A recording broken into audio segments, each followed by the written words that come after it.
Good morning to all of you. Welcome to Math Try. आज के इस video में हम आप लोगों को 2 सितंबर को रेलवे ग्रुप डी की परीक्षा में मैथ के जो क्वेश्चन पूछे गए हैं उन्हीं को हम सॉल्व कराएंगे।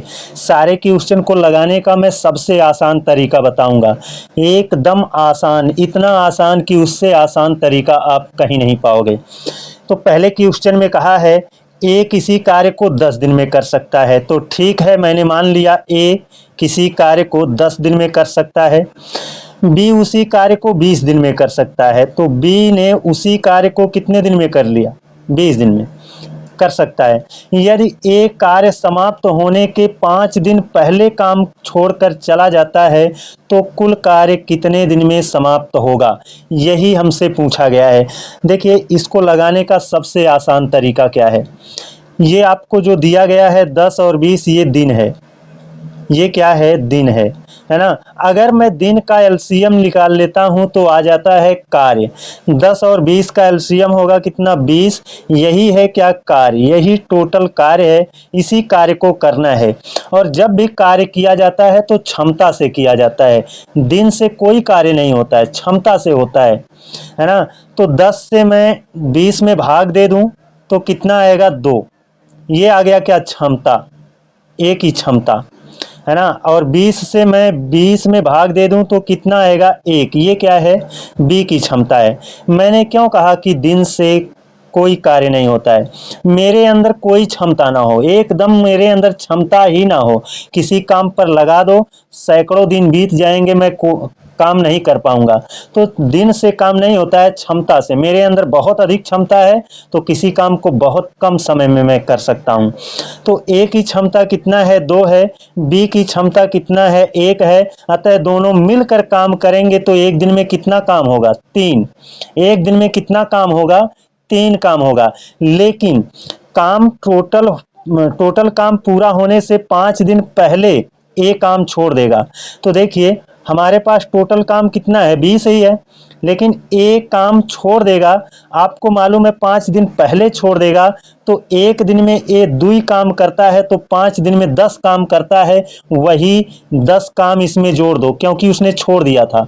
वही 10 काम जोड़ दीजिए और जोड़ करके टोटल एक दिन में कितना काम होता है उससे भाग दे दीजिए। ये 2 काम, ये 1 काम, रोज 3 काम हो रहा है, 3 से भाग दे देंगे। अब ये 20 10 30, 30 में 3 से भाग दे देंगे तो 30 में 10, 3 से भाग दिया तो कितना आ जाएगा? 10। यानी वह कार्य टोटल कितने दिन में समाप्त होगा? तो 10 दिन में समाप्त होगा। चलते हैं अगले क्वेश्चन पर। ये देखिए, दूसरा क्वेश्चन है। इसमें कहा है किसी वस्तु का अंकित मूल्य x रुपया है, उस पर 20% छूट दिया जाता है और 12.5% टैक्स लगा दिया जाता है और 360 रुपये में बेच दिया जाता है, तो अंकित मूल्य ज्ञात करें। देखिए दोस्तों, क्वेश्चन को धड़ाधड़ लगा करके आगे बढ़ना मुझे भी आता है, लेकिन मैं चीज़ों को अच्छे से समझाना चाहता हूँ, है ना। तो यहाँ पर देखिए, आपको पेंच लगाया गया है, 12.5% टैक्स लगा दिया जाता है। चाहे यहाँ पर टैक्स लगाकर बेच दो आप, चाहे लाभ लेकर के बेच दो, दोनों बात सेम है ना। तो लाभ वाली बात ना कह करके इसने टैक्स वाली बात की है। तो अब देखिए, अंकित मूल्य x रुपया है, ये अंकित मूल्य पर पहले छूट मिलती है, तो ये जो 20% छूट है, पहले यही छूट मिलेगी, उसके बाद क्या लगेगा? 12.5% टैक्स लगेगा, यानी 12.5% लाभ लिया जाएगा। तो ये x रुपया अंकित मूल्य है, अंकित मूल्य पर छूट मिलती है और कितना मिलता है? 20% छूट है और 20% छोड़ देगा तो बचेगा कितना? 80। बचेगा कितना? 80। जितना भी है ये अब अपने आप में 100% कहलाएगा और यही अपने आप में 100% है। इस पर 12.5% टैक्स लेगा, यानी लाभ लेगा, तो कितना हो जाएगा? 112 दशमलव कितना?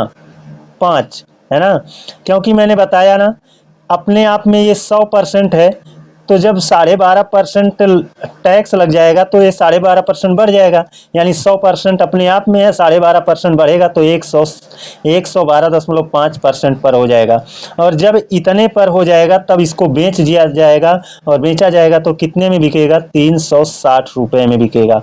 बस इसे सॉल्व कर दीजिए, एक एक शून्य यहाँ से कैंसिल हो जाएगा। और मैं अगर मैं 12.5 से इसको डिवाइड करूं, है ना, तो 12.5 अट्ठे 100 होगा, और 12.5 कितना हो जाएगा, 112.5 होगा।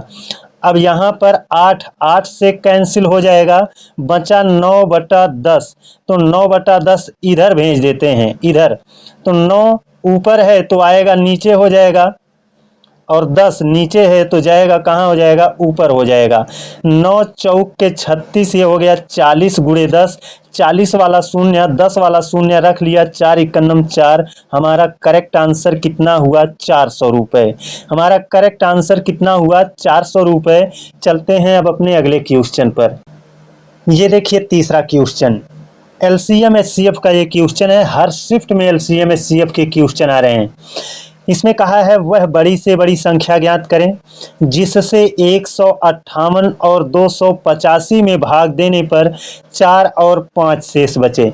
यानी कोई बड़ी से बड़ी संख्या ज्ञात करना है जिससे हम 158 में भाग देना तो 4 शेष बचे, और 285 में भाग दें तो 5 शेष बचे। तो भैया शेष बच रहा है, इनको घटा दो, शेष नहीं बचेगा। 158 में भाग देने पर कितना शेष बच रहा है, 4, तो 4 घटा दीजिए, शेष नहीं बचेगा, है ना, कितना हो जाएगा, 154। और 285 में भाग देने पर 5 शेष बच रहा है, तो 285 में, देखिए कलम खत्म हो गई, 285 में, है ना, भाग देने पर 5 शेष बचता है, तो ये 5 घटा दीजिए, शेष नहीं बचेगा अब, है ना। तो हो जाएगा कितना, 280, कितना हो जाएगा, 280 हो जाएगा। अब इनका अंतर निकाल लेते हैं, क्योंकि एचसीएफ, इनका एचसीएफ निकालेंगे, है ना। इनका क्या निकालते हैं, एचसीएफ, क्योंकि वह बड़ी से बड़ी संख्या जो इसे और इसे काट सके वो क्या होगा, इनका एचसीएफ होगा।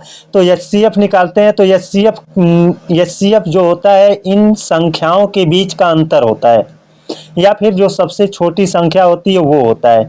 तो इनके बीच का अंतर देखेंगे तो वो कम है ना, इसलिए इनके बीच का अंतर निकालते हैं। तो 154 और 280 का अंतर निकालते हैं तो हो जाएगा, यहाँ 10 से 4 गया 6, और यहाँ 7 से 5 गया 2, और ये हो जाएगा 126। और 126 आपका ऑप्शन में तो कहीं 126 नहीं दिख रहा है। जब ऑप्शन में 126 नहीं दिख रहा है तो वह संख्या होगा इसका उत्तर, या वह ऑप्शन होगा या उसका उत्तर जो 126 को डिवाइड कर दे, है ना। तो देखिए हम 12 से इसको डिवाइड करेंगे तो नहीं कटेगा। अगर हम 14 से डिवाइड कर दें हैं तो 14 9 का 126 होगा, यानी 14 गुणे 9 करने पर 126 होगा। 16 से ये विभाजित होगा नहीं, है ना, 24 से भी नहीं। इसका मतलब ये जो संख्या है 14 9 का 126 हो रहा है, तो इसका आंसर क्या होगा, 14 ही होगा। चलते हैं अगले क्वेश्चन पर। ये देखिए चौथा क्वेश्चन है, और इस क्वेश्चन में कहा क्या है अच्छे से समझिएगा। कहा है एक बेलन की त्रिज्या 7 सेंटीमीटर है तथा ऊंचाई 24 सेंटीमीटर है, तो बेलन के पूर्ण सतह का क्षेत्रफल ज्ञात करिए। यानी ये क्वेश्चन हमारा बेलन से है, और आपको मालूम होगा हर शिफ्ट में बेलन से क्वेश्चन पूछा जा रहा है ना। बेलन से हर शिफ्ट में क्वेश्चन पूछा जा रहा है। तो यहाँ पर एक बेलन की त्रिज्या दिया है 7, ऊंचाई दिया है 24, बेलन के पूर्ण सतह का क्षेत्रफल, तो पूर्ण सतह का क्षेत्रफल का फार्मूला होता है 2 पाई r, है ना, और ब्रैकेट में r प्लस एच, और ये हो जाएगा 2 पाई का मान 22/7, r की वैल्यू दिया है 7 सेंटीमीटर, गुणे 7 हो जाएगा, और गुणे क्या हो जाएगा, r और h जोड़ करके। r कितना है 7, एच कितना है 24, 24 और 7 जोड़ लेंगे तो 24 7 कितना हो जाएगा, 24 7 हो जाएगा 31। सॉल्व कर देते हैं, ये वाला 7 कैंसिल हो जाएगा, 31 का 2 से गुणा करेंगे तो 31 दूना हो जाएगा 62, 62 गुणे 22 करेंगे तो 22 में देखिए 2 गुणे 11 होता है, 22 में क्या होता है 2 गुणे 11 होता है। तो अब इनको कैलकुलेट कर लीजिए, अगर हम 62 का डबल करें तो कितना हो जाएगा 124 होगा, क्योंकि इन दोनों का गुणनफल कितना 124 में 11 से गुणा कर दो, 11 चौक के 44 हो जाएगा, 11 दूना 22, 4 26 हो जाएगा, है ना, और 11 इक्यानवे 11 दू 13 हो जाएगा, यानी 1364 आपको ऑप्शन बी में देखने को मिल रहा है। चलते हैं अगले क्वेश्चन पर। ये देखिए 5वां क्वेश्चन है, इसमें कहा है 80 लीटर के मिश्रण में दूध और पानी का अनुपात 3:1 है। ठीक है, 80 लीटर मिश्रण है, इसमें दूध और पानी का अनुपात का है, यानी डी से दूध पी से पानी रख लिया, इनका अनुपात क्या है 3:1 है। तो कितना पानी और मिलाया जाए, देखो ये दूध है ये पानी है, पानी को मिलाने की बात कर रहा है, मान लिया यक्स मान मिलाया जा रहा है ना, मिलाया जाए ताकि अनुपात 2:3 हो जाए, कितना हो जाए 2:3 हो जाए। तो देखिए दोस्तों सिंपली आपको ध्यान ये रखना है कि यहाँ पर पानी को मिलाया गया है तो दूध की मात्रा तो सेम रहनी चाहिए, पहले जितना था दूध उतना ही दूध अब भी रहना चाहिए, क्योंकि हम पानी बढ़ा रहे हैं तो पानी की मात्रा बढ़ जाएगी, दूध की मात्रा जितनी है उतनी ही रहनी चाहिए, लेकिन यहाँ हमको दोनों जगह सेम नहीं दिख रहा है तो हमें सेम बनाना पड़ेगा। कैसे, इस वाले 2 से ऊपर वालों में गुणा कर दो और इस 3 वाले से नीचे वालों में गुणा कर दो, है ना। तो क्या होगा, तो देखिए मैं अलग कर ले रहा हूं, तो 2 3 6 हो जाएगा और ये 2 एकम 2 हो जाएगा और 3 से 3 दूना 6 हो जाएगा और ये 3 3 9 हो जाएगा। ये क्या है दूध है और ये क्या है पानी है और दोनों क्या है 80 लीटर का मिश्रण है। तो देखिए अब ये दूध सेम रहना चाहिए, सेम है, यहाँ पर पानी 2 यूनिट से कितना हो गया 9 यूनिट, बढ़ा कितना 7 यूनिट, 7 यूनिट बढ़ा है, 7 यूनिट का मान कितना आएगा कैसे पता चलेगा, इसी 80 में, है ना, यही 80 लीटर 6 और 2 के अनुपात में बटा था, यानी 6 2 8, 8 से भाग दे दीजिए, 6 हिस्सा इसे चाहिए 8 हिस्सा इसे, यानी 6 2 8 हिस्सा 8 दहा में 80, एक हिस्सा माने 10 लीटर, तो यहाँ पर 7 हिस्सा की वैल्यू कितना होगा, 7 हिस्सा की वैल्यू हो जाएगा 70 लीटर। जो करेक्ट आंसर होगा वह है आपका डी वाला ऑप्शन होगा। चलते हैं अगले क्वेश्चन पर। ये 6वां क्वेश्चन है, इसमें कहा है किसी समकोण त्रिभुज की भुजाएं x-2 और x+2 हैं तो त्रिभुज का क्षेत्रफल ज्ञात करें। दोस्तों समकोण त्रिभुज की बात की गई है ना, और समकोण त्रिभुज जो होते हैं वह ट्रिपलेट का निर्माण करते हैं।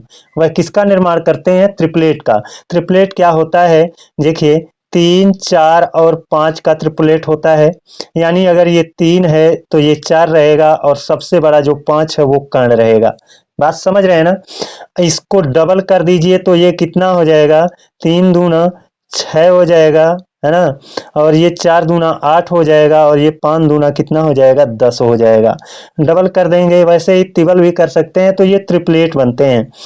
अब उसी के आधार पर इसे सॉल्व करोगे तो आसानी होगी, अगर इनको लेकर के आप सॉल्व करोगे तो आपका एक बड़ा प्रोसेस बनेगा, तो हमें उसे सॉल्व नहीं करना है। देखिए यहाँ पर x-2 है और यहाँ क्या है x+2 है और ये x है, यानी कुल मिला जुला कर 2 का अंतर है। कितने का अंतर है, 2 का अंतर है। तो देखिए यहाँ पर 6 और 8 में कितने का 2 का, और यहाँ 8 और 10 में कितने का अंतर है 2 का, यहाँ वाले से ये वाला 2 कम है ना, और यहाँ वाले से ये वाला 2 क्या है ज्यादा है। तो एक ऐसी संख्या जिससे कोई 2 कम हो और उससे कोई 2 ज्यादा हो तो यहीं पर आ रहा है, अतः यही ट्रिपलेट है। और जब ट्रिपलेट होता है ना तो ये जो कर्ण होता है क्षेत्रफल निकालने के लिए उस कर्ण का योगदान नहीं होता है, ये 10 कर्ण है इसका योगदान नहीं होगा, वो होगा क्या, ये दोनों जो भुजा है यानी 6 और 8 इसी का योगदान है। तो हो जाएगा 6 गुणे 8/2, क्योंकि सूत्र होता है 1/2 गुणे लंब गुणे आधार।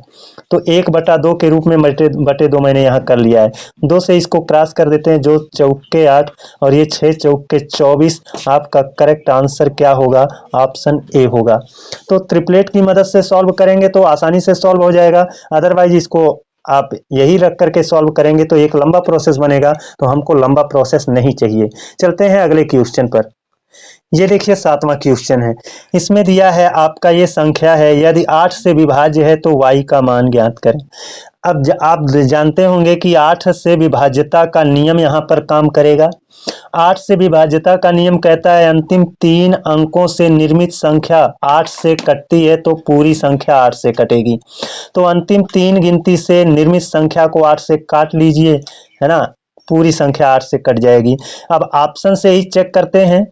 अगर मैं 1 रखूं, यहाँ पर 1 रखूं तो हो जाएगा 41 और फिर ये 6, तो 8 पंजे 40 कट जाएगा, 1 बचेगा, हो जाएगा 16, 8 दूना 16। तो 8 से ये कट रहा है, यानी यहाँ पर 1 रखूं तो हो जाएगा 416 और 8 से ये कट जाएगा ना, 8 पंजे 40, बचा कितना? 1, हो जाएगा 8 दूना 16। पूरी तरह से कट रहा है, यानी एक ही करेक्ट आंसर है। आप 2, 3, 4, 2, 3 और 5 को रख करके देख लीजिए, नहीं कटेगा, है ना। तो बहुत ही आसानी से ऑप्शन की मदद से सॉल्व कर सकते हैं। अगला क्वेश्चन आपका अंतिम क्वेश्चन है, और मेरे पास जो वीडियो बनाने का साधन है वो एक मोबाइल है, और उसमें स्पेस इतना नहीं रहता है कि मैं आपके लिए एक लंबा वीडियो बना सकूं, इसलिए ज़्यादा क्वेश्चन मैं सेलेक्ट नहीं कर पाता हूं। लेकिन हाँ, ऐसे क्वेश्चन को सेलेक्ट करता हूं जो कि थोड़े से कैलकुलेटिव होते हैं, है ना। बहुत आसान वाले क्वेश्चन को मैं नहीं लेता हूं। तो आप लोग हमारे वीडियो के साथ बने रहिए, है ना। 8वां क्वेश्चन है, इसमें इसका मान पूछा है। तो आप तो जानते हैं वर्गमूल निकालना है इसमें। तो इसमें वर्गमूल कैसे निकालेंगे? 50 को तोड़ लेते हैं 25 गुणे 2 में, क्योंकि 25 का सीधा वर्गमूल निकल जाएगा। 18 को तोड़ लेते हैं 2 गुणे 9 में, क्योंकि 9 का सीधा वर्गमूल निकल जाएगा। और यहाँ पर वर्गमूल ये 25 का वर्गमूल 5 हो जाएगा, यहाँ जोड़ा बन रहा है, 2 बाहर आ जाएगा। ये 9 का वर्गमूल कितना हो जाएगा? 3। गुणा कर लीजिए, आ गया, है ना। 5 दूना 10, 3 30, कितना हो जाएगा? 30 आपका ऑप्शन ए में दिख रहा है। आज का हमारा वीडियो कैसा लगा कमेंट करके जरूर बताइएगा। दोस्तों, आपके सपोर्ट के बिना हम बेकार हैं, अतः आप अपना सपोर्ट बनाए रखिएगा। बेहतरीन क्लास में लेकर आता रहूंगा। आज के लिए बस इतना ही। अगले दिन पुनः मिलते हैं एक और बेहतरीन क्लास में। तब तक के लिए धन्यवाद।